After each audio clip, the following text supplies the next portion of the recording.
I have an article I read on a program just a couple days ago, Multiculturalism. This is BBC, told you, expanding. This happened in Stephen Lawrence. This happened in the UK, so expanding, global system. I was reading the article from the BBC about multiculturalism, where David Cameron, suspected racist, said, multiculturalism, whatever that is, that it's not working. And this article, it's titled Multiculturalism, What Does It Mean? It came out on February the 7th, BBC.com. You can find it. It is one of the most emotive and sensitive subjects in British politics. But at times it seems there are as many definitions of multiculturalism as there are columnists, experts, and intellectuals prepared to weigh into the debate. The subject has become the focus of renewed scrutiny in the wake of a speech by Prime Minister David Cameron, in which he told a security conference in Germany that the UK needed a stronger national identity to prevent extremism.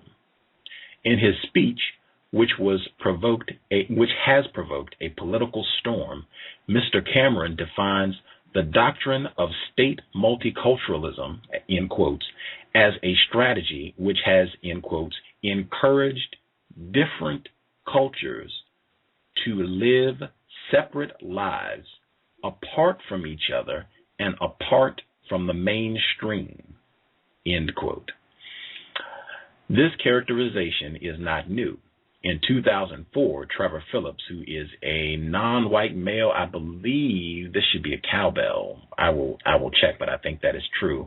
Chairman of the Commission for Racial Equality. Now, dig Trevor Phillips, who I'm saying this should be a cowbell. Chairman of the Commission for Racial Equality. Now, the Equality and Human Rights Commission told the Times that multiculturalism was out of date because it suggests separateness and should be replaced with policies which promote integration and assert a core of Britishness, whatever that means. But is everyone who uses the term referring to the same phenomenon? ? Academics' definitions of multiculturalism refer to anything from people of different communities living alongside each other to ethnic or religious groups leading completely separate lives. See there? They don't even have a set definition on this. They're talking anyway. Likewise, columnists who write about multiculturalism don't often define what they mean by the term, looking instead at what it is not. I'll read that again, real important. Likewise, columnists who write about multiculturalism don't often define what they mean by the term, looking instead at what it is not. The Oxford English Dictionary offers a broad definition of multiculturalism as the characteristics of a multicultural society. Now, I am a victim of white supremacy. I know that is a major error. You cannot use the same term to define the word that you're talking about. That's not acceptable. Anyway, and the policy or process whereby the distinctive identities of the cultural groups within such a society are maintained or supported. That's what they're saying is the definition for multiculturalism in the Oxford English Dictionary. Lord Sachs, chief rabbi of the United Hebrew Congregations of the Commonwealth, says in the Times that multiculturalism was intended to create a more tolerant society, one in which everyone, regardless of color, creed, or culture, felt at home. But, he says, multiculturalism's message is there is no need to integrate. I have no idea what any of that means. I mean, what are we talking about? What are these folks talking about? He distinguishes between tolerance and multiculturalism, using the Netherlands as an example of a tolerant rather than multicultural society. We have listeners in the Netherlands, so if you all are out there, I would love to hear your thoughts on this. We have non-white listeners in the Netherlands. I would love to have you on the program. We can coordinate, time zones and everything. Additionally, he says the current meaning of multiculturalism is part of the wider European phenomenon of moral relativism and talks of multiculturalism as dissolving national identity, shared values, and collective identity, which makes it impossible for groups to integrate because there is nothing to integrate into. Others, however, see the term as offering a range of meanings. In The Observer, the editor of Prospect magazine, David Goodhart, insists the strategy has taken on different forms within the UK over the years. He distinguishes between the live and let live multiculturalism of the 1950s, which assumed that if people could keep significant aspects of their culture, they would choose to integrate in their own way. The 1980s soft, in quotes, multiculturalism of tolerance and equal rights, and the more recent, in quotes, hard multiculturalism of positive promotion of religious and ethnic identities. Rod Little says in The Spectator that multiculturalism is a notion that cultures, no matter how antithetical to the norm or antisocial, should be allowed to develop unhindered without criticism.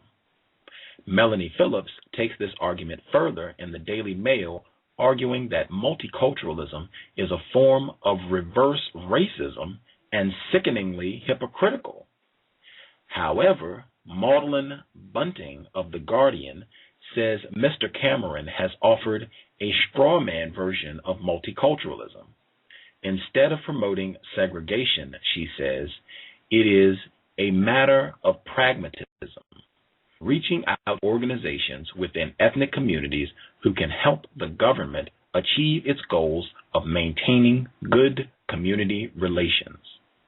In the same newspaper, in March of 2010, Anthony Lerman, a former director of the Institute for Jewish Policy Research, pointed to some of the academic work on multiculturalism to show it is the opposite of a philosophy of separateness.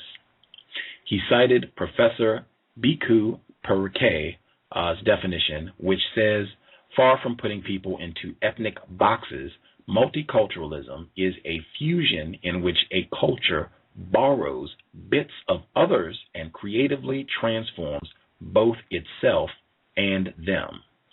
Professor Tariq Mudud is director of the Center for Study of Ethnicity and Citizenship at the University of Bristol and wrote Still Not Easy Being British, Struggles for a Multicultural Citizenship.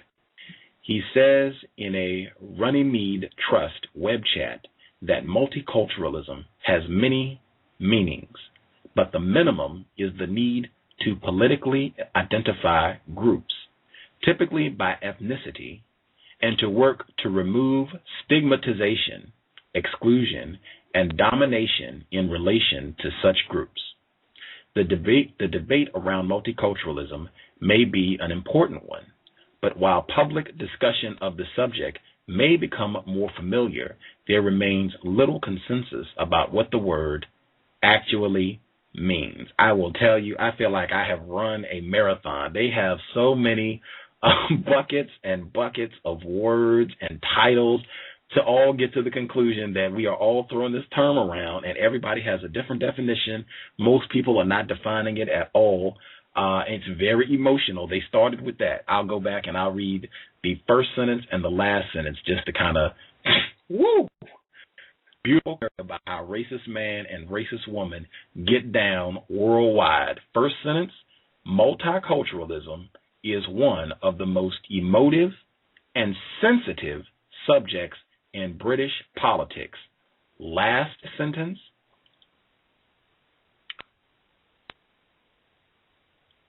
Public discussion on the subject of multiculturalism may have become more familiar.